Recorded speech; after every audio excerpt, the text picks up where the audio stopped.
السلام علیکم ورحمۃ اللہ وبرکاتہ۔ معزز سامعین و ناظرین، گزشتہ ایک دو نشستوں میں جو ایک سلسلہ شروع کیا تھا عقائد سے متعلق، عقائد اللہ تبارک و تعالیٰ کی اور عقیدہ نبوت کے بارے میں، حضرت علامہ مولانا صدیق احمد نقشبندی صاحب نے درس دیا تھا۔ آج میں ایک جس ہستی کو آپ کے روبرو کر رہا ہوں، آپ بڑی اچھے طریقے سے ان سے واقف ہیں اور کسی تعارف کی محتاج نہیں ہیں۔ حضرت علامہ الحاج قاری مولانا عبدالغنی نقشبندی صاحب، سربراہ اعلیٰ جامعۃ العلم والہدیٰ مصطفیٰ نگر، جو بچیوں کی تعلیم کا بڑا عظیم ادارہ ہے۔ تو آج جس موضوع پر ہم بات کرنے جا رہے ہیں، ویسے تو حضرت کا اگر میں تعارف کروں تو بات بڑی لمبی ہو جائے گی اور ہمیں تھوڑی مختصر بات کرنی ہے، لیکن دین کے حوالے سے ان کی جو خدمات رہی ہیں اس میں کوئی شک نہیں ہے۔ 1996 کے اندر انہوں نے یہاں پہ ایک ادارہ قائم کیا تھا مصطفیٰ نگر، جس میں میرے جیسے طالب علم، جہاں میں نے بھی یہیں پہ کلام اللہ حفظ کیا، اور بہت سارے علماء کرام ہیں جو اس ادارے سے پڑھنے کے بعد پھر بڑے اداروں میں جا کر، تو اس کے بعد سے مسلسل ان کی بڑی بے شمار خدمات رہی ہیں۔ خصوصاً ان کو آج جس موضوع پر میں بات کرنا چاہ رہا ہوں وہ یہ ہے کہ قرات کے حوالے سے جب ہم قرآن کریم پڑھنے کی ہم بات کرتے ہیں، قرآن کریم کی تلاوت کی ہم بات کرتے ہیں، یا نماز کے اندر ہم قرآن کریم پڑھتے ہیں، تو اس میں بہت ساری ایسی غلطیاں ہیں۔ چونکہ قرآن کریم کو پڑھنے کا ایک طریقہ ہے، اصول ہے، اس کے لیے قواعد ہیں، اور نبی کریم صلی اللہ علیہ وآلہ وسلم نے بڑی تاکید فرمائی کہ اقرأوا القرآن بلحون العرب زین القرآن باصواتکم، اور یہاں تک وعید بھی فرمائی کہ رب قاری للقرآن والقرآن یلعنہ، بہت سے قرآن پڑھنے والے ایسے ہیں کہ غلط قرآن پڑھنے کی وجہ سے قرآن ان پر لعنت بھیجتا ہے۔ تو اس چیز کو مد نظر رکھتے ہوئے، چونکہ ان کو باضابطہ اس فن کے اندر ایک کافی مہارت حاصل ہے، اور اس فن میں، اس شعبے میں ان کی مہارت کا ایک اندازہ آپ یہاں سے لگا سکتے ہیں کہ یہاں اس ادارے کے اندر جو نصاب کے اندر قرات کی جو کتاب ہے وہ انہی کی تصنیف کردہ ہے، صادق التجوید کے نام سے۔ تو میں حضرت کی بارگاہ میں گزارش کروں گا کہ آج اس حوالے سے ہماری تھوڑی رہنمائی فرمائیں کہ کس قسم کی وہ غلطیاں ہیں قرآن کریم کی تلاوت میں، جن غلطیوں کی وجہ سے اس کے معنی میں فساد پیدا ہو جاتا ہے، نمازیں فاسد ہو جاتی ہیں، اور کس قسم کی تھوڑی سی ان کی نشاندہی بھی فرما دیں، اور یہ علم حاصل کرنا، سیکھنا قرآن کریم کو ترتیل کے ساتھ کتنا یہ ضروری ہے، اس بارے میں تھوڑی سی آج ہم ڈسکس کریں گے حضرت علامہ قاری الحاج عبدالغنی نقشبندی صاحب کے ساتھ۔ حاج عبدالغنی نقشبندی صاحب کے ساتھ مختصر ہی آج کا یہ درس مبارک ہوگا۔ آج کا جو درس ہے یہ اس لا ریب کتاب کا ہوگا جو اللہ تعالیٰ نے تمام کتابوں کی سردار، اور یہ وہ کتاب ہے جس کو سیکھنے والا خود بھی تو جنت میں جا رہا ہے، اور 10 آدمی جن پر جہنم واجب ہو ان کو بھی لے کے یہ جنت میں جائے گا، اور صرف قاری قرآن جس نے قرآن درست کیا اور کم سے کم 3 یا 7 ان کو بھی لے کر یہ جنت میں جائے گا۔ یہ ایسا قرآن ہے، وہ کتاب ہے جو سب کتابوں کے سردار ہے۔ مختصر درس ہوگا۔ اللہ تعالیٰ کی بارگاہ میں دعا ہے کہ اللہ تعالیٰ قرآن پاک پڑھنے اور پڑھانے اور صحیح پڑھنے اور صحیح پڑھانے کی سب کو توفیق رفیق عطا فرمائے۔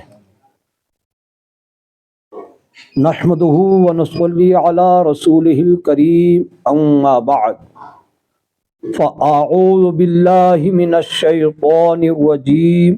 بسم اللہ الرحمن الرحیم، ورتل القرآن ترتیلا، صدق اللہ العظیم۔ اللہم صلی علی سیدنا محمد وعلی آل سیدنا محمد وبارک وسلم۔ قرآن پاک کے 29ویں پارے کی سورہ مزمل شریف کی یہ آیت پاک جو اس ناچیز نے تلاوت کی اور آپ حضرات نے سماعت فرمائی، رب فرماتا ہے قرآن پاک کو ترتیل کے ساتھ پڑھو۔ ترتیل کا معنی ہے ٹھہر ٹھہر کر آہستہ آہستہ پڑھنا۔ قرآن پاک پڑھنے کے جو 3 طریقے بتائے ہیں، ترتیل، تدویر اور حدر۔ ترتیل آہستہ آہستہ ٹھہر ٹھہر کے پڑھنے کو کہتے ہیں، اور تدویر درمیانی حالت میں، نہ زیادہ تیز اور نہ زیادہ آہستہ،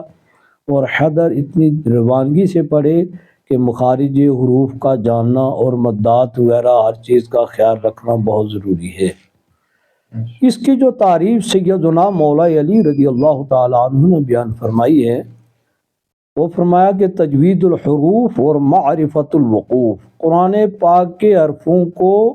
تجوید کے ساتھ پڑھنا اور ان کے وقفوں کا جاننا، یہ مختصر تعریف بیان فرمائی ہے۔ تجوید کا جو معنی ہے،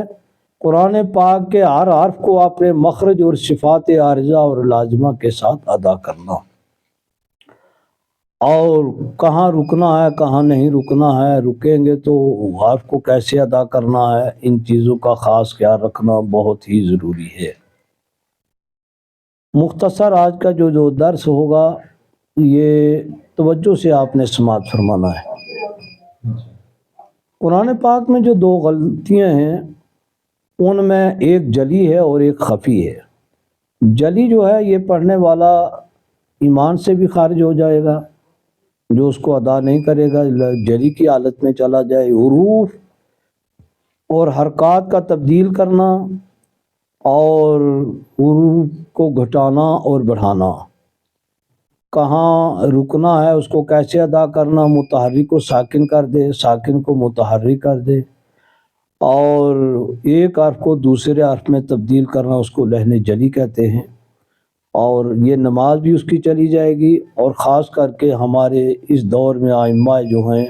وہ ان چیزوں کی پرواہ نہیں کرتے، جس کی وجہ سے ان کی نماز تو نماز ہے، باقی والوں کی نماز بھی ضائع ہو جاتی ہے۔ یہ سارا بوجھ ان کے اوپر ہے۔ میری ان سے یہ عرض ہے کہ آپ اپنی نماز کو بھی درست، قرآن کو درست کریں، تاکہ آپ کی نماز جب ہوگی تو پھر مقتدیوں کی بھی نماز مکمل ہو جائے گی۔ قرآن پاک میں تو خاص کر کے 9 حروف ایسے ہیں، 29 حروف میں سے، جن کا مخرج جو ہے بہت ضروری ہے جاننا، کیونکہ ایک حرف کو دوسرے میں جب تبدیل کیا، معنی میں بھی اس کی بہت بڑی بالکل معنی بھی تبدیل ہو جائیں گے، اور نعوذ باللہ بعض حروف ایسے ہیں جو کفر کی حالت میں انسان چلا جائے گا۔ مثلا ایک قلب کی مثال دیتے ہیں، قاف کی۔ قلب کے معنی ہے دل، اور چھوٹے قاف سے اگر کسی نے قلب پڑھا، ہم تو اس کو قلب بھی عام طور پر لوگ قلب پڑھتے ہیں، تو اس کے معنی ہے کتا۔ آپ یہ اندازہ لگا سکتے ہیں کہاں دل اور کہاں کتا، ان کی مثال آپ دیکھ لیجئے۔ اسی طریقے سے حروف ایک دوسرے سے جو ٹکراؤ ہیں، جیسے ثا کی جگہ کسی نے سین پڑھا،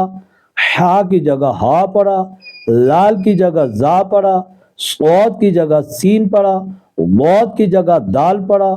اور طا کی جگہ تا پڑھا، وا کی جگہ زا پڑھا، اور عین کی جگہ آ پڑھا۔ یہ تو عین تو خیر نکلتی نہیں ہے، عام طور الحمدللہ رب العالمین، عالمین پڑھتے، وہ اللہ کے بندے عالمین نہیں بلکہ عالمین، آ اور آ، یہ یہ حمزہ تو ہے نہیں ہے، نہ الف ہے اس میں، یہ وسط حلق اس کا مخرج ہے عین کا، تو عالمین، عین جو ہے اپنے مخرج سے ادا ہو جائے گی۔ ایسے ہی ہے قاف۔ تو یہ حروف جو ہیں، ان کا خاص خیال رکھنا بہت ہی ضروری ہے، ورنہ نماز آپ کی جاتی رہے گی۔ باقی لین خفی جو ہے، پور باریک، اخفا، اظہار، ادغام، ان کا تو کوئی خیال رکھتا ہی نہیں، وہ بیچارے کہیں پڑھ کے آئی نہیں کہ اخفا کس کو کہتے ہیں، اظہار کہاں ہوگا، اخفا کہاں ہوگا۔ یہ آپ کو ڈیٹیل آگے انشاءاللہ العزیز چل کر تفصیل سے بتائی جائے گی۔ اور آج مختصر آپ کو تعوذ اور تسمیہ کا بیان ہوگا، اعوذ باللہ پڑھ کے، بسم اللہ پڑھ کے، اور اس کے ساتھ ہی انشاءاللہ العزیز اعوذ باللہ کہاں کہاں پڑھی جائے گی، یہ آپ ذرا سن لیں، پھر آئندہ انشاءاللہ العزیز آگے آپ کو مشق کرائی جائے گی نماز کی بھی، اور اس کے اندر جو خامیاں ہیں وہ ہم نے درست کرنی ہے۔ مین چیز تو یہی ہے کہ آپ قرآن درست کریں۔ جس نے قرآن درست کیا الحمدللہ اس کی نماز بھی ہے، اور قرآن ہمیں بہت مشکل ہے اس دور کے اندر، لاکھوں اربوں خرچہ کرتے ہیں ہم، ہمارا بچہ LLB وغیرہ کہاں کہاں، لیکن ادھر اللہ کے کلام پڑھنے کے لیے اس کو اللہ نے شاید وہ دوسرے کھاتے میں ہے، تو توفیق کیسے ہو، کیونکہ اس طرف اس کا رجحان ہی نہیں ہے۔ تو اعوذ باللہ میں پہلے ہم نے عام طور پر لوگ پڑھتے ہیں اعوذ باللہ من الشیطان، اعوذ نہیں ہے، تو پھر او تو پھر رو،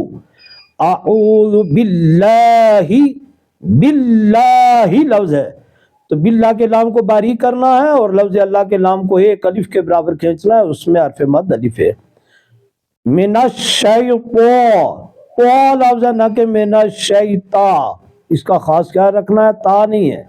من الشیطان الرجیم، یہ وا میں راپور ہو جائے گی، اس کا خاص کیا رکھنا ہے، یہ لینے خفی میں آ جائے گی۔ اگر وا کو آپ نے را پڑھا تو لینے خفی ہے، اور تو کو آپ نے تا پڑھا تو یہ لینے جلی میں ہے، اس کا خاص کیا رکھنا ہے۔ اسی طریقے سے بسم اللہ کے سین کو سٹی کے مثال اس کی سٹی کے برابر اس کی آواز نکالنی ہے، جیسے صفیریہ حروف میں سے ہے، تو اس کو بس پڑھا جائے گا، بالکل بسم اللہ، ملہ کے لام کو ہم نے باریک کرنا ہے اور لام کو کھینچنا ایک الف کے برابر۔ یہ الرحمن، را کو آپ نے پر کرنا ہے اور حا کی جگہ بسم اللہ الرحمن، رحمان نہیں پڑھنا، یہ الرحمن، ما کو ایک الف کے برابر کھینچنا ہے، نیر الرحیم، را یہاں پر پڑھی جائے گی، اس کا خاص کیا رکھنا ہے۔ تو تعوذ کا پڑھنا کہاں کا ہے، اس کے بارے میں آپ کو بندہ ناچیز نے ایک کتاب جو صادق التجوید لکھی ہے، اس میں صرف تعوذ کا بیان جو ہے وہ تفصیلاً کہاں کہاں پڑھا جائے گا، اس کے ثبوت کیا ہے، اس کا احکام کیا ہے، اس کے یعنی یہ حکم کیا ہے، واجب ہے، فرض ہے، سنت ہے، کیا ہے، ان سب چیزوں کا جاننا آپ کو بہت ہی ضروری ہے۔ قرآن پاک شروع کرنے سے پہلے اعوذ باللہ پڑھیں گے، چاہے شروع قرات ہو یا درمیان قرات ہو۔ اور اس کی تعریف کیا ہے، شیطان سے پناہ مانگنا، اس لیے ہم اعوذ باللہ پڑھتے ہیں۔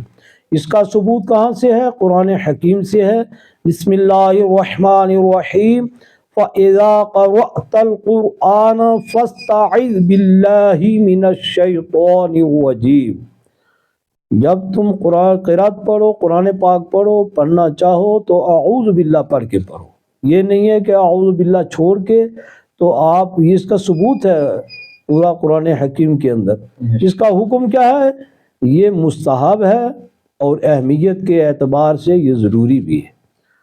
اور اس کی محل استعاذہ کیا، یہ میں نے مختصر سوال اور مختصر جواب اس بندہ ناچیز نے شارٹ لکھے ہیں، یہ الحمدللہ ہر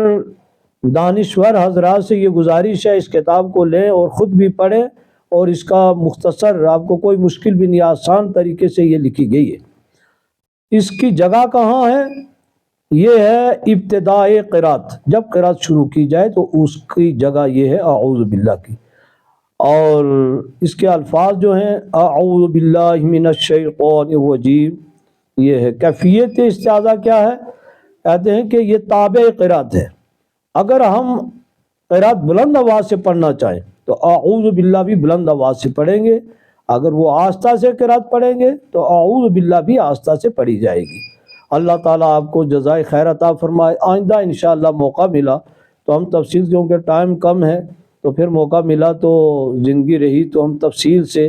اس کا بیان شروع کریں گے، مخارج کا بھی، اور اس کا نقصان کتنا ہے، وہ حرف جو ہم ادا کر رہے ہیں غلطی سے پڑھ رہے ہیں وہ کتنا بڑا گناہ ہے، ان چیزوں سے اللہ تعالیٰ ہمیں بچنے کی توفیق عطا فرمائے۔ آج مولانا نثار احمد نقشبندی صاحب نے یہ بندہ ناچیز کو یہ موقع بخشا ہے، اور اس سے پہلے تو میں نے کبھی اس کام کے لیے کوئی رجحان بھی نہیں تھا، انہوں نے ہی توجہ دلائی ہے، تو اللہ تعالیٰ ان کی اس کاوشوں کو قبول فرمائے۔ اور بندہ ناچیز عبدالغنی اس بندہ ناچیز کا نام ہے، سگ دربار عالیہ گلہار شریف، اور مختصر اس وقت حال خادم مدرسہ جامعۃ العلم والہدیٰ مصطفیٰ نگر مہنڈر۔ السلام علیکم ورحمۃ اللہ تعالیٰ وبرکاتہ۔